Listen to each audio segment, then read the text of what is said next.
इस time Iran के जो प्रेसिडेंट मसूद पेजेश्कियान है वो ये चाहते हैं कि ईरान जो है वो न्यूक्लियर टॉक्स पे बात करे। ईरान जो है वो कहीं ना कहीं अपनी जो उसके ऊपर जो सैंक्शंस लगी हुई हैं वो सैंक्शंस ईरान के ऊपर से खत्म हो जाए और ईरान इकोनॉमिकली तरक्की करे। लेकिन जो हार्ड लाइनर्स हैं, जो कि IRGC के लोग हैं, जो ईरानियन रेवोल्यूशनरी गार्ड कोर के लोग हैं, ज्यादातर की मैं बात करूं, मैक्सिमम लोगों की, वो ये चाहते हैं कि ईरान न्यूक्लियर पाथ चूज करे। तो एक तरह से इंटरनल टसल भी चल रही है दोनों पावर प्ले में। मैंने आपको बताया था कुछ दिनों पहले कि हो सकता है आने वाले कुछ दिनों में ईरान के प्रेसिडेंट मसूद पेजेश्कियान साहब जो हैं वो रिजाइन कर दें, लेकिन अली खामनाई साहब अभी नहीं चाहते। फिलहाल वो चाहते हैं कि न्यूक्लियर टॉक्स हों, क्योंकि अली खामनाई साहब ऊपर बैठे हुए हैं। अली खामनाई के अंडर जो है वो मसूद पेजेश्कियान साहब भी हैं और IRGC भी है। इन दोनों की आपस में टसल चल रही है, लेकिन अभी इस टाइम जो ऊपर टॉप पे जो बैठे हुए हैं वो अली खामनाई साहब हैं। वो चाहते हैं कि ईरान न्यूक्लियर टॉक्स। तो अभी फिलहाल मॉडरेट फोर्सेस जो है ईरान की, वो भी तक इसमें कामयाब हो रही हैं। अब मॉडरेट फोर्सेस क्या चाहती हैं मैं आपको बताता हूं। According to Iranian President, Masoud Pezeshkian has hinted at cautious engagement despite heavy criticism at home.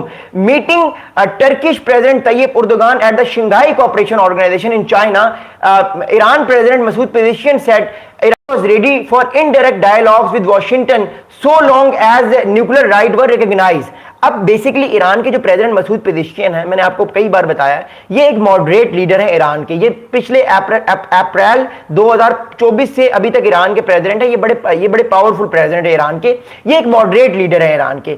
Masoud Pezeshkian साहब ये चाहते हैं कि ईरान जो है वो अब न्यूक्लियर टॉक्स पर बात करे, ईरान डिप्लोमेसी का सहारा रहे और ईरान जंग ना करे किसी के साथ। इसी चीज की वजह से अभी शंघाई कोऑपरेशन ऑर्गेनाइजेशन में ईरान के प्रेसिडेंट भी थे, ईरान भी था। SCO में जो सबमिट हुई है 2 दिन पहले, चाइना में थे मसूद पेजेश्कियान साहब। तो ईरान के प्रेसिडेंट ने ये मैसेज कन्वे किया है टर्की के प्रेसिडेंट रजब तैयब उर्दुगान को कि वो अमेरिका को कन्वे करें कि ईरान जो है वो न्यूक्लियर टॉक्स करना चाहता है। ईरान जो है वो न्यूक्लियर टॉक्स करेगा, लेकिन ईरान अपना न्यूक्लियर प्रोग्राम खत्म नहीं करेगा, जो कि ईरान कह रहा है कि वो उसने पीसफुल पर्पज के लिए रखा है।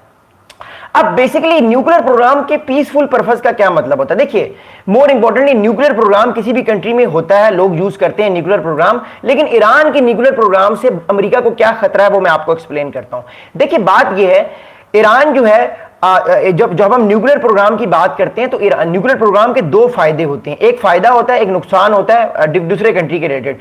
कंट्रीज जो है वो न्यूक्लियर प्रोग्राम को इलेक्ट्रिसिटी यूज करने के लिए यूज करती हैं, इसके अलावा पावर यूज करने के लिए यूज करती हैं, एनर्जी प्रोड्यूस करने के लिए न्यूक्लियर प्रोग्राम को वो अपने कंट्रीज में लगाती हैं। इसलिए बहुत सारे कंट्रीज में न्यूक्लियर पावर प्लांट्स होते हैं जिसके अंदर IAEA के सेफ गार्ड्स होते हैं, जो international atomic agency IAEA international atomic जो एजेंसी है ना, उसके सेफ गार्ड्स होते हैं हर कंट्री की न्यूक्लियर साइट पे, और वो ये देख रहे होते हैं क्या ये कंट्री न्यूक्लियर एनर्जी से पीसफुल पर्पस के लिए ही काम कर रहा है या ये कंट्री न्यूक्लियर पावर बन रहा है।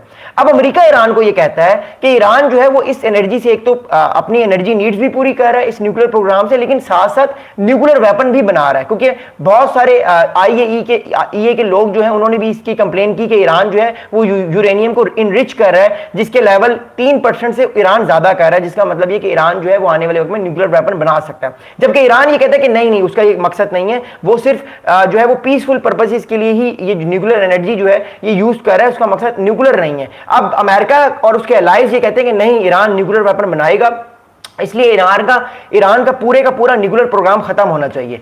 अब ईरान की जो इस टाइम जो मोर इंपॉर्टेंटली जो ईरान की आप कह सकते हैं कि जो ईरान की फोर्सेस हैं, जो कि मॉडरेट फोर्सेस हैं, जो दुनिया के साथ बात करना चाहती हैं, वो ये फोर्सेस कहती हैं कि ईरान दुनिया के साथ बात करेगा।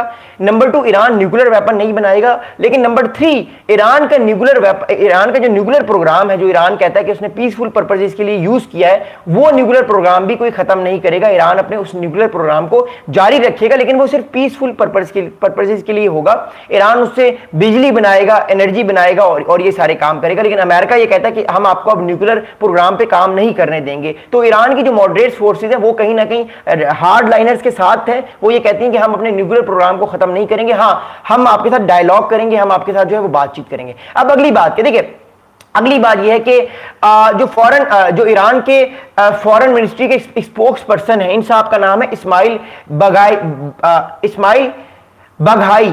ईरान की फॉरेन मिनिस्ट्री है, इसके जो स्पोक्स पर्सन है इनका नाम है इस्माइल बिघाई साहब ने कहा है कि Tehran would reinstate IAEA inspections and reduce enrichment 3.67% if its sovereign rights to enrichment were respected। तो ईरान का ये मौकिफ है कि ईरान जो है वो IAEA के जो लोग हैं, इंटरनेशनल एटॉमिक एनर्जी के जो लोग हैं, डिपार्टमेंट के जो लोग हैं, उनको ये कहेगा कि वो बेशक ईरान की न्यूक्लियर साइट्स इंस्पेक्ट कर लें, ईरान को कोई प्रॉब्लम नहीं है। ईरान न्यूक्लियर अपनी जो यूरेनियम की इनरिचमेंट है उसको 60% से कम करके 3.67% आएगा, लेकिन ईरान जो है वो अपना न्यूक्लियर प्रोग्राम खत्म नहीं करेगा। ईरान को एनर्जी की जरूरत है और ईरान के मुताबिक ईरान अपनी न्यूक्लियर प्रोग्राम खत्म नहीं करेगा। ये ईरान का मौकिफ है। अब अगली बात बताऊंगा।